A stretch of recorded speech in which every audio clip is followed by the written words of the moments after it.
Hello everyone and welcome back to our excavator series, and in today's video I'm going to take you through the process of getting one of these 8-ton Kubotas started from WHC. All you're going to need is your operator's key and to jump into the cockpit.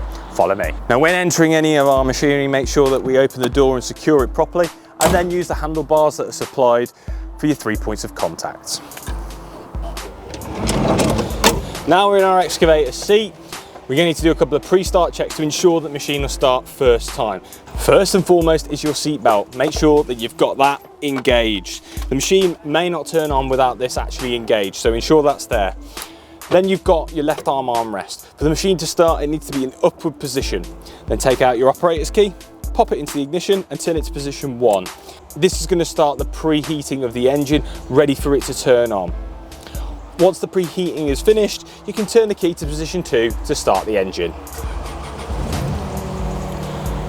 Now the excavator is started, to engage the hydraulics, all you have to do is drop your left arm armrest and commence your work.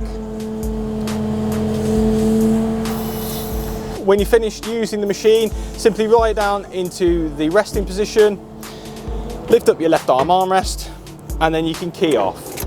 Now the machine is turned off, you can exit the machine safely using 3 points of contact.